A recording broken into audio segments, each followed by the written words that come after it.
देखिए बच्चों, पिछले वीडियो में हम लोगों ने प्रोटीन और एंजाइम्स के बारे में पढ़ा और आज हम लोग पढ़ेंगे विटामिन, न्यूक्लिक अम्ल और हार्मोन के बारे में। तो देखिए बच्चों, ध्यान दीजिएगा।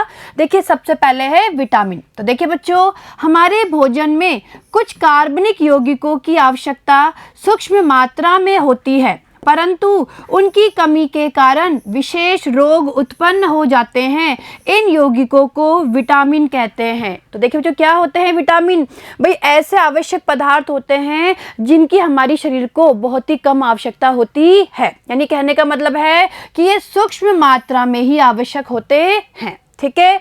विटामिनों का संश्लेषण हमारे शरीर द्वारा नहीं किया जा सकता, लेकिन पौधे सभी विटामिनों का संश्लेषण कर सकते हैं। तो देखिए बच्चों, ध्यान दीजिएगा कि विटामिनों का संश्लेषण हमारे शरीर के द्वारा नहीं किया जा सकता है, लेकिन जो पौधे होते हैं वो सभी विटामिनों का संश्लेषण कर सकते हैं। ठीक है, आगे देखिए।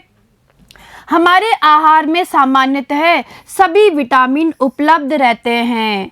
ये विशिष्ट जैविक क्रियाओं के संपन्न होने के लिए हमारे आहार में आवश्यक वे कार्बनिक पदार्थ होते हैं जिनसे जीव की इष्टतम वृद्धि एवं स्वास्थ्य का सामान्य रखरखाव होता है। तो आया समझ में? भाई विटामिन क्या होते हैं? ये वे कार्बनिक पदार्थ होते हैं जिनसे जीव की इष्टतम वृद्धि और स्वास्थ्य का सामान्य रखरखाव होता है। ठीक है, आगे देखिए।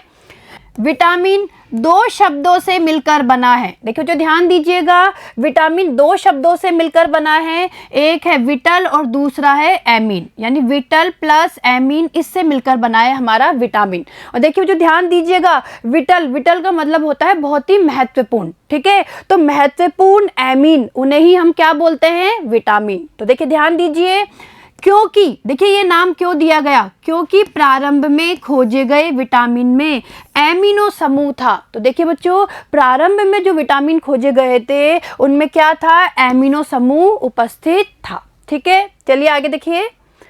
अब देखिए विटामिनों का वर्गीकरण। तो देखिए जो ध्यान दीजिएगा, जल तथा वसा में विलेयता के आधार पर विटामिनों को दो समूहों में वर्गीकृत किया गया है। तो देखिए बच्चों, विटामिनों को दो समूहों में वर्गीकृत किया गया है। तो देखिए विटामिनों का वर्गीकरण देखिए ध्यान से। देखिए बच्चों, समझने की कोशिश कीजिएगा इस वर्गीकरण को।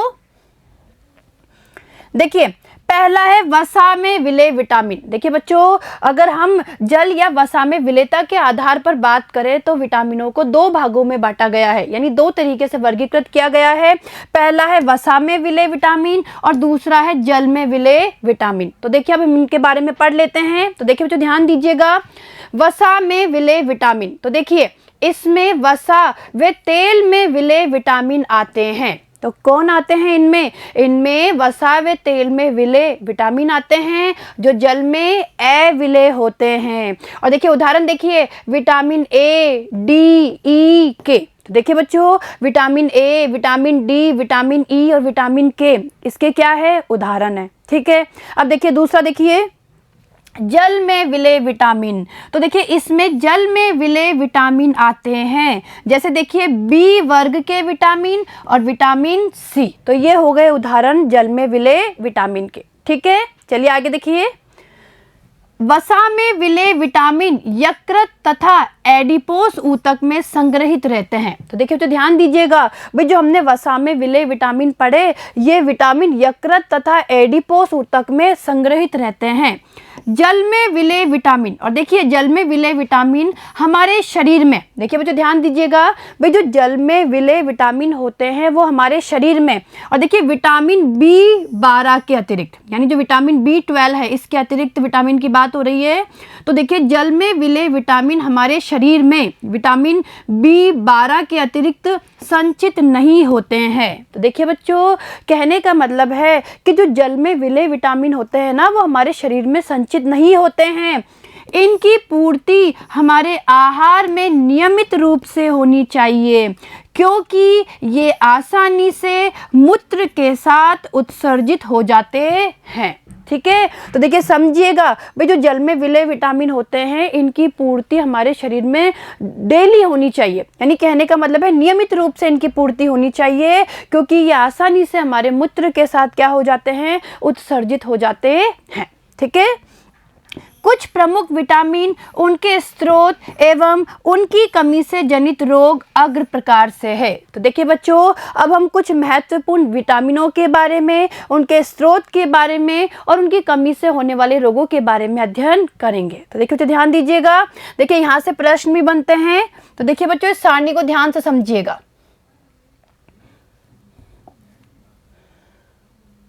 तो देखिए बच्चों, पहला विटामिन क्या है? Vitamin A. देखिए बच्चों पहला विटामिन है विटामिन ए। देखिए विटामिन ए के स्रोत क्या है? मछली के यकृत का तेल। देखिए जो ध्यान दीजिएगा, मछली के यकृत का तेल इसका क्या है? स्रोत है। और देखिए हीनता जनित रोग यानी विटामिन ए की कमी से होने वाले रोग, देखिए जीरोफ्थेल्मिया यानी आंख के कोर्निया का कठोरीकरण, ठीक है, और रात्रि अंधता, तो ये क्या हो जाते हैं? विटामिन ए की कमी से ये रोग हो जाते हैं। आगे देखिए विटामिन बी1। देखिए विटामिन बी1 है जिसे थायमीन भी कहते हैं, और इसके स्रोत देखिए खमीर, दूध, हरी सब्जियां और दालें।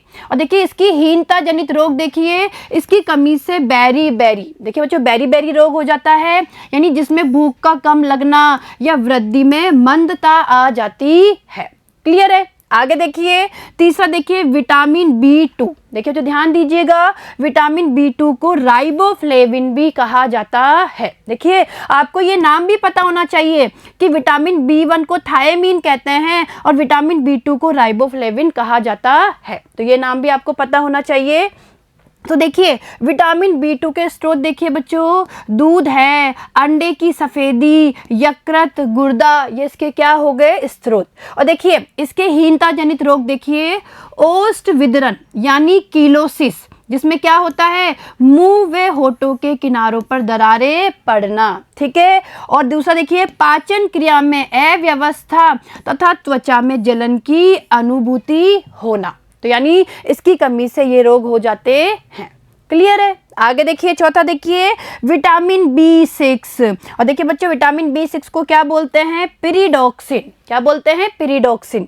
और देखिए इसके स्रोत खमीर है, दूध है, अंड, पीत, दालें, चना, मांस, मछली, अंडा, दही, तो ये इसके क्या हो गए? स्रोत हो गए। और देखिए इसकी कमी से रोग, देखिए मरोड़ पड़ना, ये इसकी हीनता से जनित रोग होता है। क्लियर है? आया समझ में? तो आगे देखिए, अब देखिए पांचवा विटामिन बी12, ठीक है, यानी विटामिन बी12 की बात हो रही है।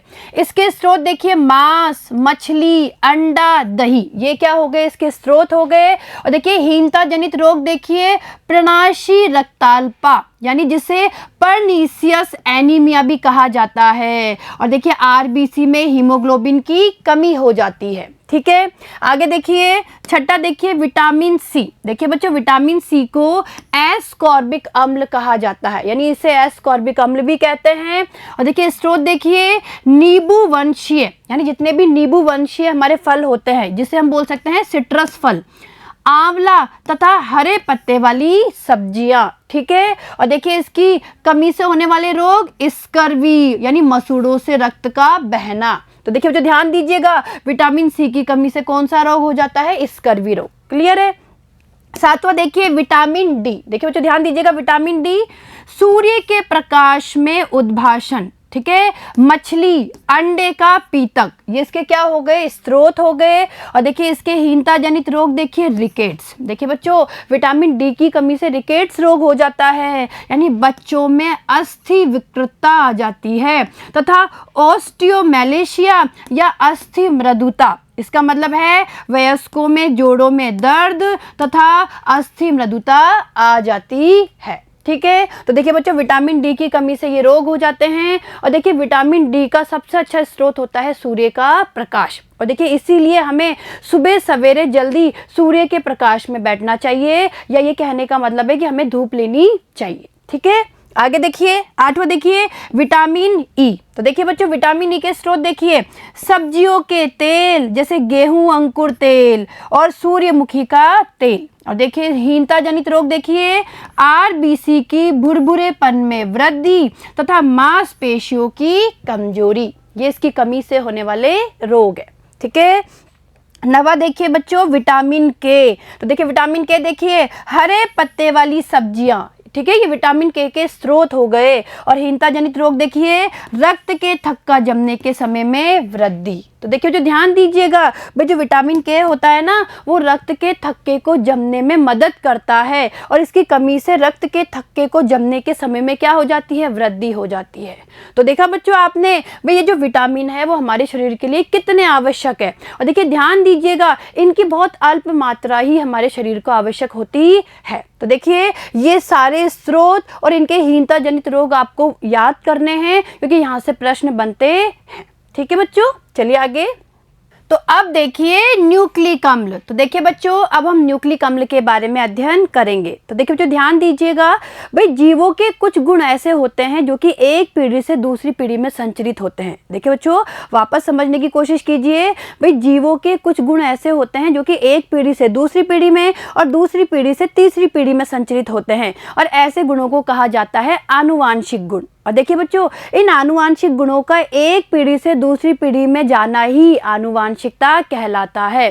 और देखिए आनुवांशिकता के लिए कौन उत्तरदायी होते हैं, न्यूक्लिक अम्ल। तो देखिए बच्चों होता क्या है, भाई जो कोशिका होती है, कोशिका के केंद्रक में कुछ ऐसे पदार्थ पाए जाते हैं जो कि आनुवांशिकता के लिए उत्तरदायी होते हैं, और इन पदार्थों को कहा जाता है क्रोमोसोम। क्या कहा जाता है, क्रोमोसोम। और देखिए जो ये क्रोमोसोम होते हैं ना, वो न्यूक्लिक अम्ल से मिलकर बने होते हैं। यानी कहने का मतलब है कि न्यूक्लिक अम्ल ही आनुवांशिकता के लिए उत्तरदायी होते हैं। तो देखिए अब हम इन न्यूक्लिक अम्लों का अध्ययन करेंगे। और देखिए ये न्यूक्लिक अम्ल दो प्रकार के होते हैं, एक तो होता है डीएनए और दूसरा होता है आरएनए। ठीक है, तो पढ़ ले हम इनके बारे में। तो देखिए बच्चों, कोशिका के केंद्रक में पाए जाने वाले वे पदार्थ जो आनुवांशिक गुणों के संचरण के लिए उत्तरदायी होते हैं, न्यूक्लिक अम्ल कहलाते हैं। तो देखिए जो ध्यान दीजिए, भाई कोशिका के केंद्रक में पाए जाने वाले वे पदार्थ जो कि आनुवांशिक गुणों के संचरण के लिए, यानी एक पीढ़ी से दूसरी पीढ़ी में जाने के लिए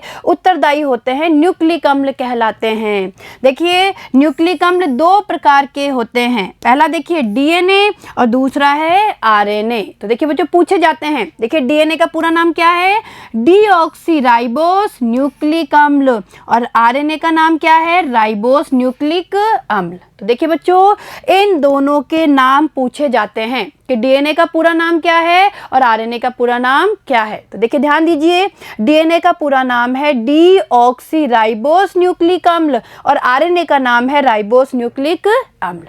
क्लियर है, आगे देखिए। न्यूक्लिक अम्ल न्यूक्लियोटाइडों के बहुलक होते हैं, इन्हें पॉलीन्यूक्लियोटाइड भी कहते हैं। ठीक है, चलिए देखिए आगे। अब देखिए न्यूक्लिक अम्लों का रासायनिक संगठन। तो देखिए जो ध्यान दीजिएगा, भाई न्यूक्लिक अम्ल 3 प्रकार के अणुओं से मिलकर बने होते हैं, यानी कहने का मतलब है इनके रासायनिक संगठन में 3 प्रकार के अणु होते हैं। पहला देखिए पेंटोस शर्करा, पेंटोस शर्करा का मतलब है 5 कार्बन की शर्करा। दूसरा देखिए फास्फोरिक अम्ल, यह हम बोल सकते हैं फास्फोरस समूह। और तीसरा देखिए नाइट्रोजन युक्त विषम चक्रीय यौगिक, जिन्हें नाइट्रोजन क्षारक भी कहते हैं। तो देखिए बच्चों कहने का मतलब है कि इनका जो रासायनिक संगठन होता है ना न्यूक्लिक अम्ल का, वो इन तीनों प्रकार के अणुओं से मिलकर बना होता है। इनमें पेंटोस शर्करा होती है, एक फास्फोरिक समूह होता है और साथ में नाइट्रोजनी क्षारक भी होते हैं। क्लियर है, आया समझ में यहाँ तक का। चलिए आगे देखिए। अब देखिए सबसे पहले हम बात करेंगे पेंटोस शर्करा के बारे में। तो देखिए बच्चों पेंटोस शर्करा यानी 5 कार्बन की शर्करा होती है, और देखिए डीएनए में बीटा D2 डीऑक्सीराइबोस शर्करा होती है, जबकि आरएनए में बीटा डी राइबोस शर्करा पाई जाती है। देखिए जो ध्यान दीजिएगा, ये भी पूछा जा सकता है कि डीएनए में कौन सी पेंटोस शर्करा होती है और आरएनए में कौन सी। तो देखिए ध्यान दीजिए, भाई डीएनए में पाई जाती है बीटा D2 डीऑक्सीराइबोस शर्करा और आरएनए में होती है बीटा डी राइबोस शर्करा। और देखिए इन दोनों की संरचना देखिए आप ध्यान से। देखिए बच्चों, ये तो हो गया beta D ribose, beta D ribose शर्करा हो गई। और देखिए ये क्या हो गया, बीटा D2 डीऑक्सी राइबोस। तो देखिए ये राइबोस शर्करा, ये डीऑक्सी राइबोस शर्करा। और देखिए इनकी संरचना में क्या अंतर होता है। देखिए 2 नंबर के कार्बन पे, देखिए इस 2 नंबर के कार्बन पे ऊपर H और नीचे इधर क्या है OH, जबकि देखिए बीटा D2 डीऑक्सी राइबोस में देखिए 2 नंबर के कार्बन पे ऊपर भी H और नीचे भी H। तो देखिए बच्चों, इनके संरचना में केवल इस कार्बन नंबर 2 पर ही परिवर्तन होता है, या हम ये कह सकते हैं कि कार्बन नंबर 2 के अभिविन्यास में ही अंतर होता है। ठीक है, चलिए आगे देखिए। अब दूसरा देखिए फास्फोरिक अम्ल। तो देखिए बच्चों, इसमें एक फास्फोरिक अम्ल समूह भी होता है। तो देखिए ये हो गया फास्फोरिक अम्ल, और ये देखिए फास्फेट समूह के रूप में, इस फास्फेट समूह के रूप में जुड़ा रहता है। ठीक है, चलिए आगे देखिए। अब तीसरा देखिए नाइट्रोजन क्षारक। तो देखिए बच्चों, न्यूक्लिक अम्लों में 2 प्रकार के नाइट्रोजनी क्षारक पाए जाते हैं। तो देखिए बच्चों ध्यान दीजिएगा, भाई न्यूक्लिक अम्ल में 2 प्रकार के नाइट्रोजनी क्षारक पाए जाते हैं, एक तो प्यूरिन और दूसरा पिरिमिडिन। ठीक है, तो देखिए ध्यान दीजिए, देखिए नाइट्रोजनी क्षारक 2 प्रकार के होते हैं, एक तो होता है प्यूरिन और दूसरा है पिरिमिडिन। और देखिए प्यूरिन में क्या क्या आते हैं, देखिए बच्चों समझने की कोशिश करना। देखिए बच्चों, प्यूरिन में आता है एडेनिन और ग्वानिन। देखिए ध्यान दीजिए, जो प्यूरिन है, जो प्यूरिन नाइट्रोजन क्षारक है, उसमें 2 आते हैं, एडेनिन और ग्वानिन। एडेनिन को कैपिटल ए से प्रदर्शित किया जाता है और ग्वानिन को जी से, कैपिटल जी से। ठीक है, इसी तरीके से देखिए इधर अगर हम पिरिमिडिन की बात करें तो पिरिमिडिन में देखिए 3 नाइट्रोजनी क्षारक आते हैं, साइटोसिन, थायमीन और यूरेसिल। तो देखिए साइटोसिन को प्रदर्शित किया जाता है कैपिटल सी से, थायमीन को कैपिटल टी और यूरेसिल को कैपिटल यू। क्लियर है, तो समझ में आया है आपको नाइट्रोजनी क्षारक। भाई नाइट्रोजनी क्षारक 2 प्रकार के होते हैं, प्यूरिन और पिरिमिडिन। और प्यूरिन में होते हैं एडेनिन, ग्वानिन, और पिरिमिडिन में होते हैं साइटोसिन, थायमीन और यूरेसिल। ठीक है बच्चों, चलिए आगे देखिए। डीएनए एडेनिन, ग्वानिन, साइटोसिन तथा थायमीन नाइट्रोजनी क्षारक पाए जाते हैं। देखिए बच्चों, अगर डीएनए की बात करें तो डीएनए में देखिए एडेनिन, ग्वानिन, साइटोसिन और थायमीन नाइट्रोजनी क्षारक पाए जाते हैं, जबकि आरएनए में थायमीन के स्थान पर यूरेसिल पाया जाता है। तो देखिए जो समझने की कोशिश करिए, जो डीएनए होता है ना, डीएनए में देखिए एडेनिन भी है, ग्वानिन भी है, साइटोसिन भी है और थायमीन भी है, यानी ये 4 नाइट्रोजनी क्षारक पाए जाते हैं डीएनए में। और देखिए आरएनए में भी 4 नाइट्रोजनी क्षारक पाए जाते हैं, लेकिन आरएनए में क्या होता है, जो थायमीन है, थायमीन की जगह पे यहाँ पे यूरेसिल पाया जाता है। यानी आरएनए में कौन कौन से नाइट्रोजनी क्षारक पाए जाते हैं, एडेनिन, ग्वानिन, साइटोसिन और यूरेसिल। यानी कहने का मतलब है आरएनए में थायमीन नहीं पाया जाता, थायमीन के स्थान पर यूरेसिल पाया जाता है। क्लियर है, चलिए आगे। तो देखिए बच्चों, ये नाइट्रोजनी क्षारक की क्या होती है संरचना। तो देखिए आप समझ लीजिए, ये हो गया एडेनिन, ग्वानिन, साइटोसिन, थायमीन और यूरेसिल। ठीक है, और देखिए ध्यान से देखेंगे तो देखिए एडेनिन और ग्वानिन में आप देखिए यहाँ पे 2 चक्रीय संरचनाएं हैं, यानी 2 वलय है, 2 संयुग्मित वलय है, इसमें भी 2 संयुग्मित वलय है। जबकि देखिए इसमें साइटोसिन, थायमीन और यूरेसिल में देखिए एक एक वलय है, ये एक वलय ही उपस्थित होती है। क्लियर है, आया समझ में आप लोगों को ये। चलिए आगे देखिए। अब देखिए न्यूक्लिक अम्ल की संरचना। तो देखिए बच्चों, अब हम न्यूक्लिक अम्ल की संरचना के बारे में बात करेंगे। तो देखिए किसी नाइट्रोजनी क्षारक के शर्करा की एक स्थिति पर, देखिए बच्चों ये 1 डैश है, 1 डैश स्थिति, 1 स्थिति पर जुड़ने से निर्मित इकाई को न्यूक्लियोसाइड कहते हैं। देखिए तो यहाँ समझने की कोशिश करना कि भाई नाइट्रोजनी क्षारक, जो नाइट्रोजनी क्षारक है वो शर्करा के 1 नंबर स्थिति पर अगर जुड़ जाता है तो क्या बनता है, न्यूक्लियोसाइड। यानी कहने का मतलब है कि नाइट्रोजनी क्षारक, देखिए बच्चों कहने का मतलब है कि नाइट्रोजनी क्षारक और शर्करा ये आपस में जुड़ जाते हैं। ठीक है, और दोनों आपस में जुड़कर क्या बनाते हैं, न्यूक्लियोसाइड। क्या बनाते हैं, न्यूक्लियोसाइड बनाते हैं। ठीक है, आया समझ में। और देखिए जब इस न्यूक्लियोसाइड शर्करा की, अब देखिए ध्यान दीजिए कि इन दोनों के मिलने पर यानी शर्करा की 1 नंबर स्थिति पर नाइट्रोजनी क्षारक के जुड़ने पर जो न्यूक्लियोसाइड बनता है, तो उस न्यूक्लियोसाइड शर्करा की 5' स्थिति पर यानी 5 नंबर की स्थिति पर फास्फोरस समूह जुड़ता है तो इसे न्यूक्लियोटाइड कहते हैं। तो देखिए बच्चों, जो न्यूक्लियोसाइड है ना, अगर न्यूक्लियोसाइड में फास्फोरस समूह आके जुड़ जाता है, देखिए ध्यान दीजिएगा, अगर न्यूक्लियोसाइड में फास्फोरस समूह आके जुड़ जाता है तो अब बन जाता है न्यूक्लियोटाइड। क्या बन जाता है? न्यूक्लियोटाइड। तो देखिए बच्चों, आपको ये पता होना चाहिए कि न्यूक्लियोसाइड क्या होते हैं और न्यूक्लियोटाइड क्या होते हैं। देखिए बच्चों, वापस समझने की कोशिश कीजिएगा। भाई नाइट्रोजनी क्षारक और शर्करा जब ये आपस में जुड़ जाते हैं तब तो बनते हैं न्यूक्लियोसाइड। क्या बनते हैं? न्यूक्लियोसाइड। और देखिए, जब न्यूक्लियोसाइड से कोई फास्फोरस समूह भी आके जुड़ जाता है तो निर्माण होता है न्यूक्लियोटाइड का। ठीक है, आया समझ में यहाँ तक का? चलिए आगे देखिए। तो देखिए बच्चों, इन दोनों संरचनाओं से आपको और क्लियर हो जाएगा कि न्यूक्लियोटाइड क्या होते हैं और न्यूक्लियोसाइड क्या होते हैं। तो देखिए बच्चों, समझने की कोशिश करना।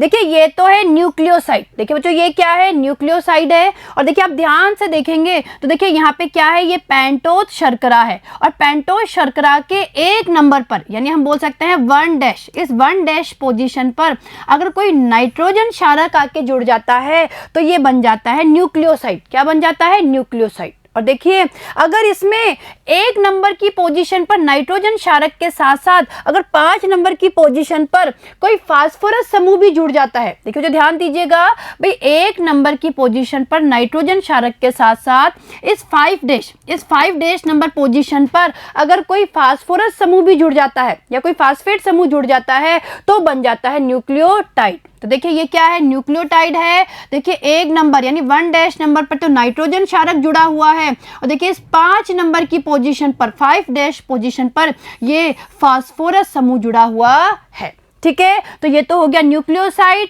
और ये हो गया न्यूक्लियोटाइड। तो देखिए समझने की कोशिश करिए। 5 कार्बन शर्करा यानी पेंटोज शर्करा, नाइट्रोजन क्षारक, ये मिलकर निर्माण करते हैं न्यूक्लियोसाइड का। और देखिए 5 कार्बन शर्करा यानी पेंटोज शर्करा, नाइट्रोजन क्षारक और फास्फोरिक अम्ल समूह, ये तीनों मिलकर निर्माण करते हैं न्यूक्लियोटाइड का। क्लियर है? तो समझ में आया न्यूक्लियोसाइड क्या होते हैं और न्यूक्लियोटाइड क्या होते हैं। ठीक है बच्चों, चलिए आगे देखिए। अब देखिए, न्यूक्लियोटाइड आपस में फास्फोडाइएस्टर बंधन द्वारा संयुक्त होकर एक बहुलक संरचना पॉलीन्यूक्लियोटाइड बनाते हैं। तो देखिए, जो समझने की कोशिश करिए कि भाई जो ये न्यूक्लियोटाइड होते हैं ना, ये न्यूक्लियोटाइड आपस में फास्फोडाइएस्टर बंधन के द्वारा जुड़े रहते हैं और एक बहुत बड़े अणु या हम कह सकते हैं कि बहुलक का निर्माण करते हैं जिसे हम पॉलीन्यूक्लियोटाइड कहते हैं। ठीक है, और देखिए पॉलीन्यूक्लियोटाइड की संरचना में उपस्थित न्यूक्लियोटाइड के मध्य पाया जाने वाला फास्फोडाइएस्टर बंध शर्करा के 5' कार्बन तथा 3' कार्बन के बीच बनता है। तो देखिए यहाँ समझने की कोशिश कीजिएगा, भाई जो फास्फोडाइएस्टर बंध बनता है ना, वो जो न्यूक्लियोटाइड है, जो 2 न्यूक्लियोटाइड है, तो न्यूक्लियोटाइडों के बीच में 5' कार्बन और 3' कार्बन इनके बीच में बनता है। ठीक है, तो देखिए समझिए। तो देखिए बच्चों, यहाँ पे आप लोग डाई न्यूक्लियोटाइड का बनना समझिए। इससे आपको समझ में आ जाएगा कि किस तरीके से फास्फोडाइएस्टर बंध का निर्माण होता है। तो देखिए बच्चों, ये हो गया हमारा एक न्यूक्लियोटाइड और ये हो गया दूसरा न्यूक्लियोटाइड। ठीक है, हमें पता है न्यूक्लियोटाइड किससे मिलकर बने होते हैं। देखिए न्यूक्लियोटाइड में एक तो होती है पेंटोज शर्करा यानी 5 कार्बन की शर्करा होती है, नाइट्रोजनी क्षारक होता है और फास्फोरिक अम्ल समूह होता है। ठीक है, यानी कहने का मतलब है कि ये 2 क्या हो गए? न्यूक्लियोटाइड हो गए। ठीक है, अब देखिए किस तरीके से ये फास्फोडाइएस्टर बंध के द्वारा जुड़े रहते हैं। तो देखिए समझिए भाई, अगर हम इसकी बात करें तो देखिए इसके 3 नंबर, देखिए इसके 3 नंबर के कार्बन, देखिए बच्चों इसके 3 नंबर के कार्बन यानी 3' और देखिए इस वाले के 5 नंबर के कार्बन यानी 5'। ठीक है, तो समझिए इनके बीच में बंध बनता है और इनके बीच में बनता है फास्फोडाइएस्टर बंध। देखिए बच्चों वापस समझिए भाई, जो फास्फोडाइएस्टर बंधन होता है ना, जो बंध बनता है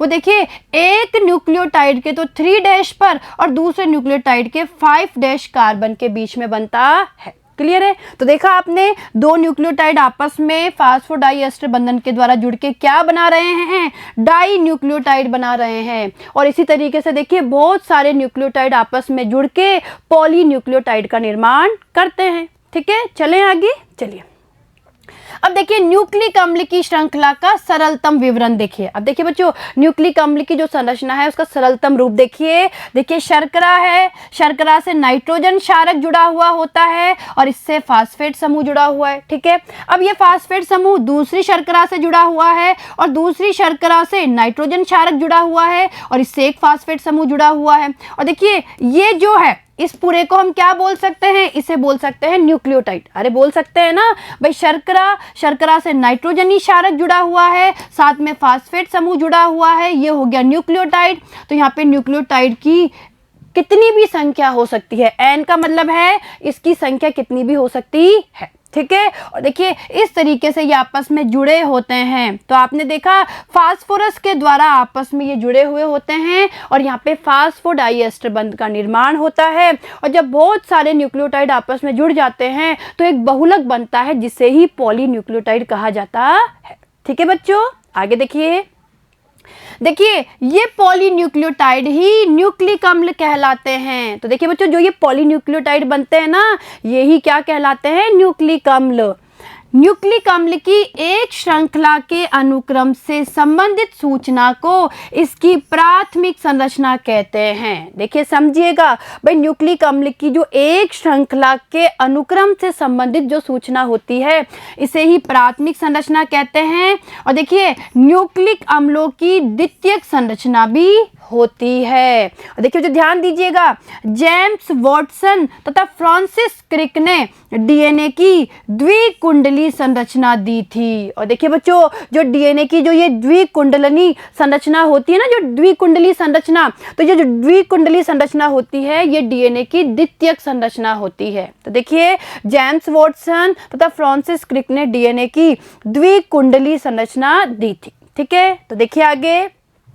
तो देखिए अब हम बात करेंगे डीएनए की संरचना की, यानी हम इस डीएनए की द्विकुंडली संरचना के बारे में बात करेंगे। तो देखिए बच्चों, डीएनए की द्विकुंडली संरचना में दो पॉलीन्यूक्लियोटाइड श्रृंखलाएं आपस में समानांतर क्रम में कुंडलित रहती है तथा क्षार युग्मों के मध्य हाइड्रोजन बंध द्वारा जुड़ी रहती है। तो देखिए समझने की कोशिश करिए भाई, होता क्या है इसमें, भाई दो जो पॉलीन्यूक्लियोटाइड श्रृंखलाएं होती है ना, वो आपस में एक दूसरे के समानांतर होती है और कुंडलित होती है। कैसी होती है, कुंडलित होती है। और देखिए आपस में क्षार युग्मों के मध्य हाइड्रोजन बंध के द्वारा जुड़ी रहती है। ठीक है, आगे देखिए।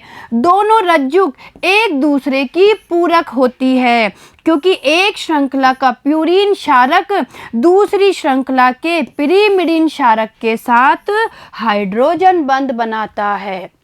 तो आया समझ में भाई, क्या होती है जो द्विकुंडली संरचना होती है ना, वो दो रज्जुकों से मिलकर बनी होती है। और देखिए बच्चों, ये जो दो रज्जुक होते हैं ना, ये जो दो रज्जुक होते हैं, ये दो रज्जुक एक दूसरे के समानांतर होते हैं। देखिए दो रज्जुक एक दूसरे के समानांतर होते हैं। और देखिए ये कुंडली नुमा, देखिए ये समानांतर होते हैं दोनों, लेकिन ये कुंडली नुमा होते हैं। कुंडली नुमा यानी घूमे हुए होते हैं, एक दूसरे के समानांतर होते हैं और दोनों आपस में क्षार युग्मों के मध्य हाइड्रोजन बंध के द्वारा जुड़े रहते हैं। यानी जो ये एक रज्जुक है, ये एक जो रज्जुक है ये वाला, ये दूसरे रज्जुक से जुड़ा रहता है और इनके बीच में जो बंध बनता है वो प्यूरीन और पिरिमिडीन, यानी प्यूरीन और पिरिमिडीन के बीच में हाइड्रोजन बंध बनता है और इसके द्वारा ये जुड़े रहते हैं। ठीक है, आगे देखिए। तो देखिए बच्चों, समझने की कोशिश कीजिएगा। देखिए ये हमारी डीएनए की संरचना है। ठीक है, थोड़ा हम पढ़ लेते हैं इसके बारे में। तो देखिए एडेनिन क्षारक थाइमिन क्षारक से दो हाइड्रोजन बंधों द्वारा और साइटोसिन क्षारक ग्वानिन क्षारक के साथ 3 हाइड्रोजन बंध द्वारा जुड़ा होता है। तो देखिए तो ध्यान दीजिएगा भाई, जो एडेनिन है, एडेनिन तो जुड़ा होता है थाइमिन के साथ में और इनके बीच में पाया जाता है 2 हाइड्रोजन बंध। या हम कह सकते हैं ये डबल बॉन्ड पाया जाता है, इसमें 2 हाइड्रोजन बंध पाए जाते हैं। इसी तरीके से देखिए जो साइटोसिन है वो ग्वानिन से जुड़ा रहता है और इनके बीच में 3 हाइड्रोजन बंध पाए जाते हैं। ठीक है, तो देखिए एडेनिन और थाइमिन के बीच में क्या है, ये 2 हाइड्रोजन बंध, और साइटोसिन और ग्वानिन के बीच में अगर आप देखेंगे तो इनके बीच में क्या है, 3 हाइड्रोजन बंध पाए जाते हैं। ठीक है, तो देखिए जो समझिए डीएनए की संरचना को समझने की कोशिश करिए। देखिए आप ध्यान से देखेंगे तो देखिए एक रज्जुक तो ये है, ठीक है, एक रज्जुक तो ये है, ये एक रज्जुक हो गया, क्लियर है, और ये होता है इसका दूसरा रज्जुक, ये मैं बना रही हूँ, ये होता है दूसरा रज्जुक। और देखिए ध्यान से देखिए एक रज्जुक का 5 डैश सिरा और दूसरे रज्जुक का 3 डैश सिरा। ठीक है, इसी तरीके से देखिए दूसरे का अगर 5 डैश है तो पहले वाले का 3 डैश हो गया, क्लियर है, इस तरीके से होते हैं। और देखिए दोनों रज्जुक देखिए किस तरीके से जुड़े हैं, यहाँ पे देखिए इसका ग्वानिन इसके साइटोसिन से जुड़ा हुआ है। देखिए बच्चों इसका ग्वानिन इसके साइटोसिन से जुड़ा हुआ है और ध्यान से देखेंगे तो दोनों के बीच में यहाँ पे 3 बंध है, ये 3 बंध है।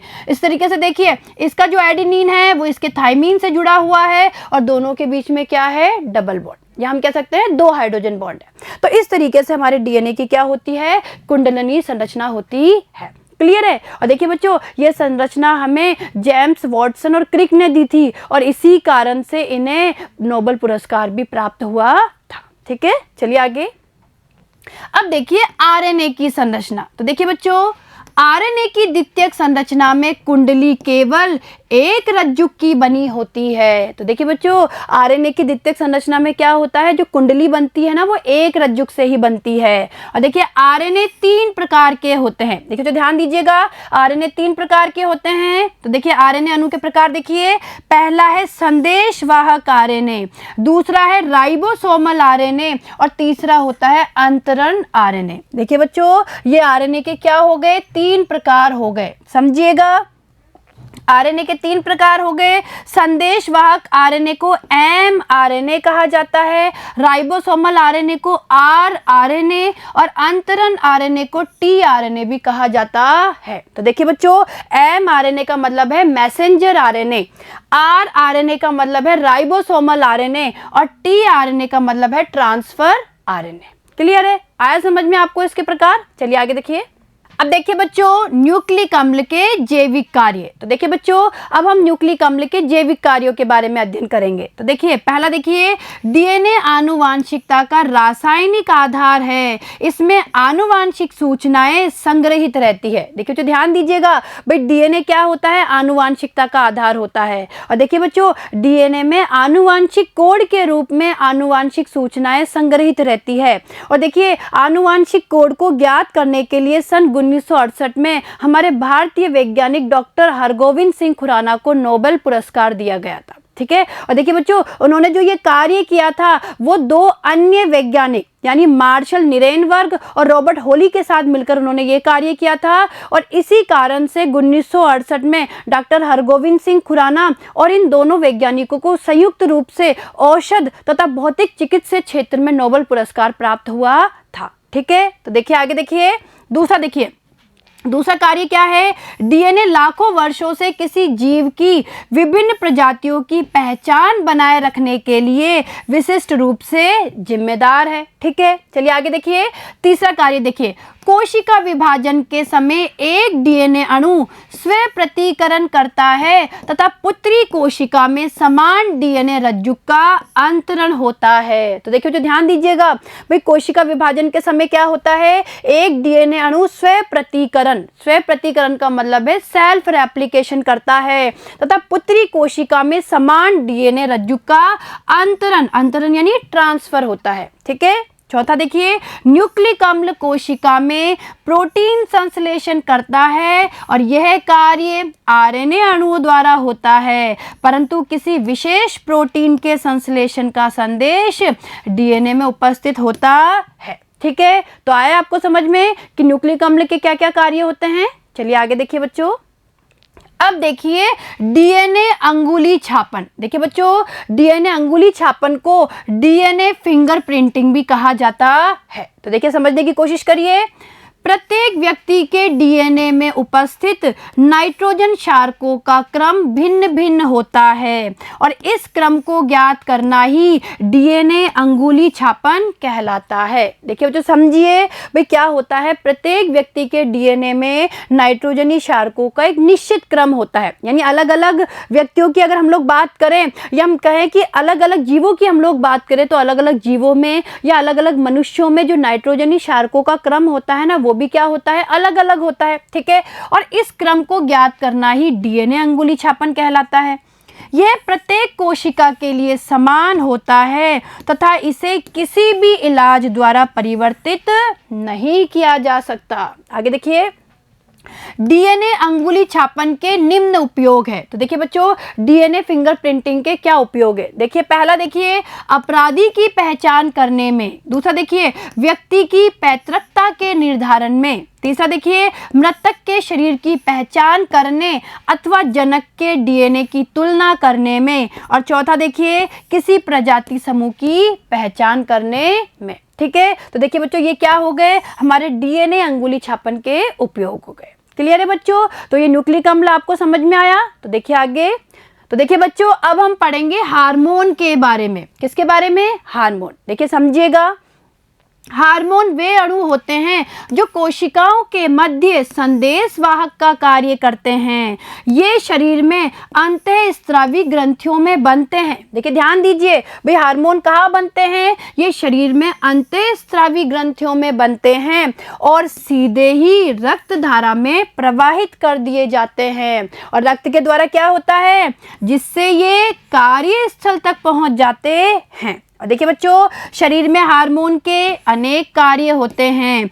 ये शरीर में जैविक क्रियाकलाप में संतुलन बनाए रखने में सहायक होते हैं। ठीक है, आगे देखिए, इंसुलिन रक्त में ग्लूकोज की मात्रा को सीमित रखता है। तो देखिए बच्चों, जो इंसुलिन हार्मोन होता है वो रक्त में ग्लूकोज की मात्रा को क्या रखता है, सीमित रखता है। और देखिए रक्त में ग्लूकोज की मात्रा तेजी से बढ़ने पर इंसुलिन निकलने लगता है, जबकि देखिए ग्लूकागोन हार्मोन रक्त में ग्लूकोज की मात्रा को बढ़ाता है। तो देखिए ग्लूकागोन क्या करता है, ग्लूकागोन हार्मोन रक्त में ग्लूकोज की मात्रा को बढ़ाता है। आगे देखिए, इसी तरह ये दोनों हार्मोन रक्त में ग्लूकोज की मात्रा को नियंत्रित करते हैं। ठीक है, चलिए देखिए आगे, थायराइड ग्रंथि में बनने वाला थायरोक्सिन हार्मोन की कमी से अवटुता, जिसे हाइपोथायराइडिज्म हो जाता है। ठीक है, देखिए बच्चों ध्यान दीजिएगा भाई, थायराइड ग्रंथि में बनने वाले थायरोक्सिन हार्मोन की कमी से अवटुता यानी हाइपोथायराइडिज्म,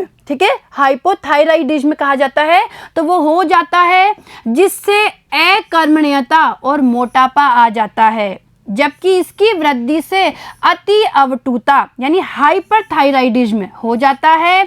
और देखिए आहार में आयोडीन की कमी अवटुता और थायराइड ग्रंथियों के बढ़ने का कारण होती है। तो देखिए बच्चों, इसीलिए तो कहा जाता है कि हमें आयोडीन युक्त नमक काम में लेना चाहिए। ठीक है, चलिए आगे देखिए, स्टेरॉइड हार्मोन एड्रिनल कॉर्टेक्स और गोनेट ग्रंथियों में बनते हैं। एड्रिनल कॉर्टेक्स से निकलने वाले हार्मोन शारीरिक कार्यकलापों में बहुत महत्वपूर्ण भूमिका निभाते हैं। तो देखिए उदाहरण देखिए, ग्लूकोकॉर्टिकोइड। तो देखिए ग्लूकोकॉर्टिकोइड कार्बोहाइड्रेट उपापचय को नियंत्रित करता है। और देखिए मिनरेलोकॉर्टिकोइड गुर्दों में उत्सर्जित होने वाले जल और लवण के स्तर को नियंत्रित करता है। तो देखिए जो ध्यान दीजिएगा भाई, ग्लूकोकॉर्टिकोइड क्या करता है, कार्बोहाइड्रेट उपापचय को नियंत्रित करता है, जबकि मिनरेलोकॉर्टिकोइड गुर्दों में उत्सर्जित होने वाले जल और लवण के स्तर को नियंत्रित करता है। ठीक है, आगे देखिए, यदि एड्रिनल कॉर्टेक्स ठीक से कार्य ना करे तो इसके परिणाम स्वरूप एडिसन्स डिजीज हो सकती है, जिसके अभिलक्षण है हाइपोग्लाइसीमिया, दुर्बलता और तनाव के प्रति संवेदनशीलता की संभावना बढ़ना। ठीक है बच्चों, यदि ग्लूकोकोर्टिकोइड और मिनरेलोकोर्टिकोइड से इलाज ना हो तो यह रोग घातक हो सकता है। ठीक है, चलिए आगे देखिए। गोनेडों से निकलने वाले हार्मोन गौण यौन लक्षणों के लिए उत्तरदायी होते हैं। और देखिए बच्चों, टेस्टोस्टेरोन पुरुषों के लक्षण जैसे आवाज में भारीपन, चेहरे पे बाल और सामान्य शारीरिक बनावट के लिए उत्तरदायी होता है। तो देखिए बच्चों, पुरुषों में कौन सा हार्मोन निकलता है? टेस्टोस्टेरोन। और देखिए ये पुरुषों के जो द्वितीय लैंगिक लक्षण होते हैं, यानी कहने का मतलब है आवाज में भारीपन आना, चेहरे पे बाल या शारीरिक बनावट के लिए क्या होता है? उत्तरदायी। ठीक है, आगे देखिए। इसी तरीके से देखिए, एस्ट्रोडाइओल महिलाओं का प्रमुख हार्मोन है। यह महिलाओं में गौण यौन लक्षणों के लिए उत्तरदायी होता है और रजोधर्म के नियंत्रण में भागीदार होता है। और देखिए बच्चों, प्रोजेस्टेरोन निषेचित अंडे की स्थापना के लिए गर्भाशय को उपयुक्त बनाता है। तो देखिए हमारे महिलाओं में कौन कौन से हार्मोन निकलते हैं? एस्ट्राडाइओल, यानी एस्ट्राडाइओल और प्रोजेस्टेरोन। तो देखिए जो एस्ट्राडाइओल होते हैं वो गौण यौन लक्षणों के लिए उत्तरदायी होते हैं और प्रोजेस्टेरोन निषेचित अंडे की स्थापना के लिए गर्भाशय को उपयुक्त बनाता है। क्लियर है? आया समझ में? तो देखिए बच्चों, आज हम लोगों ने विटामिन, न्यूक्लिक अम्ल और हार्मोन के बारे में पढ़ा। और देखिए बच्चों, यहाँ से प्रश्न बनते हैं तो आप इस चैप्टर को बहुत ध्यानपूर्वक पढ़िए। और देखिए इसी के साथ हमारी ये यूनिट समाप्त हो गई है और अब आगे के आने वाले वीडियो में हम लोग अभ्यास प्रश्नों के ऊपर चर्चा करेंगे। ठीक है बच्चों, धन्यवाद।